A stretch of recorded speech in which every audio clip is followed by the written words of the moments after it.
ஒரு வாக்காளரின் உளறல். கூழாங்கற்கள் அழுகின்றன. ஏனென்று பார்ப்போம் வாருங்கள். காவிரி தென்பெண்ணை பாலாறு தமிழ் கண்டதோர் வையை பொருணை நதி என மேவிய ஆறு பலவோட திருமேனி செழித்த தமிழ்நாடு என்று மகாகவியின் வைரவரிகளுக்குள் தவழ்ந்த ஆறுகளை நினைத்துத்தானோ மனிதர்கள் வாழ்வில் ஆறுகள்தான் நாகரீகத்தின் மூலதனம்.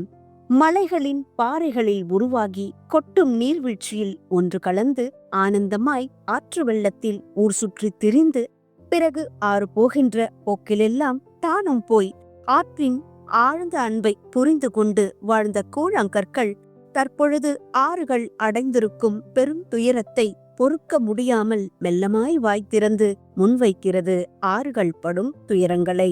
உயிர் சத்துக்களையும் மூலிகைகளையும் கனிம வளங்களையும் மற்றும் காய்கறிகள், கனிகள், பூக்கள், விதைகள், தானியங்கள், ஏன் முத்துக்களையும் கூட மலை பிரதேசங்களிலிருந்து கொண்டு வந்த ஆறுகள் நம் கால்நடைகளுக்காகவும் நஞ்சை புஞ்சை என விவசாய பூமிக்காகவும் நிலத்தடி நீர் பெருகவும் இன்னும் ஆழ்ந்து சொல்லணும்னா ஓரறிவு கொண்ட உயிரினங்கள் தொடங்கி ஆறறிவு கொண்ட மனிதர்கள் வரையும் அவர்களின் வாழ்வாதாரங்களை எல்லாம் பூர்த்தி செய்து கொண்டு வந்த ஆற்று நீர் பல கிளைகளாக பிரிந்து ஏரிகள், குளங்கள், குட்டைகள், கம்மாய்கள், ஓடைகள், மடைகள் என பூமியில் கால் பதிக்காத இடங்களில்லை.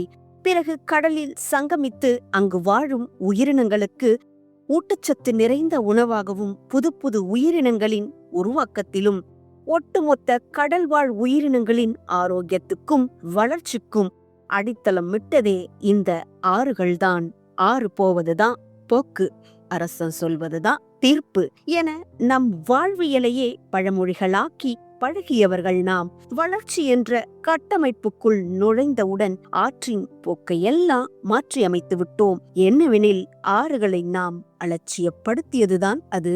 ஆற்றின் கரையோரமாக உள்ள நகர்ப்புறங்களில் வீசப்படும் குப்பை கூளங்களினாலும் கழிவு நீராலும் தொழிற்சாலையில் இருந்து வெளிவரும் அபாயகரமான ரசாயன கழிவுகள் நேரடியாக ஆற்றில் கலப்பதனாலும் மணற்கொள்ளையாலும் ஆறுகளின் வழித்தடங்கள் ஆக்கிரமிப்பாலும் தான் எப்படி வெளிப்படுகிறது பாருங்கள் நம் அலட்சியம். கழிவுப் பொருட்களை மக்கள் வசிக்கும் பகுதியிலிருந்து அப்புறப்படுத்தும் கால்வாயாக செயல்படுத்தப்படுகிறது நம் மூவேந்தர்கள் பாதுகாத்த ஆறுகள். இதற்கு கிராமங்களும் விதிவிலக்கல்ல. ஏன் வந்தது இத்தகைய அவல நிலை ஆறுகளுக்கு? நம் முன்னோர்கள் ஆறுகளின் அருமை பெருமைகளை சங்க இலக்கியங்களான குறுந்தொகை, புறநானூறு, பதிற்றுப்பத்து, ஐங்குறுநூறு மற்றும் பத்துப்பாட்டு மூலமும் முத்தமிழ் காப்பியமான சிலப்பதிகாரத்தின் மூலமும் நம்மிடையே சேர்த்திருக்கிறார்கள். ஆனால் நாம் நம்மை வழிகாட்டிகளாக நினைக்கும் குழந்தைகளுக்கு ஆறுகள் சந்திக்கும் பிரச்சனைகளும் அதனால் மனிதனும் நம்முடனே வாழும் வாயில்லா ஜீவராசிகள் அடையும் துயரங்களும் தான் கையேடாக வைத்துள்ளோம் அவர்களுக்காக. ஆடம்பரமாக மாறிய நம் வாழ்க்கை முறையில் அத்தியாவசியமாகிய நீரின் பாதுகாப்பை ஏன் மறந்தோம்? காரணம், கருணை மறந்த இதயத்தோடு வாழ பழகிக் கொண்டோம். அரசியல் வியூகத்திற்குள்ளும் ஆறுகள் அடைக்கப்பட்டிருப்பதை மறுப்போர் உண்டோ?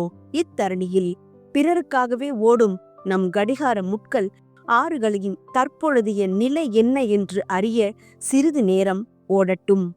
வருத்தத்திற்குரிய வரிகள் என்னவெனில், ஆறுகள் இருக்கும் பகுதியில் காலம் காலமாக வாழும் பொதுமக்களும் விவசாயிகளும் சமூக ஆர்வலர்களும் தொல்பொருள் ஆராய்ச்சியாளர்களும் எழுத்தாளர்களும் நீரியல் ஆய்வாளர்களும் மீனவர்களும் ஊடகவியலாளர்களும் செய்யும் பதிவுகளும் வாதங்களும் இன்று வரை மறுக்கப்பட்டதாகவே உள்ளது அரசிடம். அவர்கள் கூறும் பிரச்சனைகளையும் அதற்குரிய தீர்வுகளையும் முன்னெடுத்து செவிசாய்க்கவும் தயங்குவது ஏன்?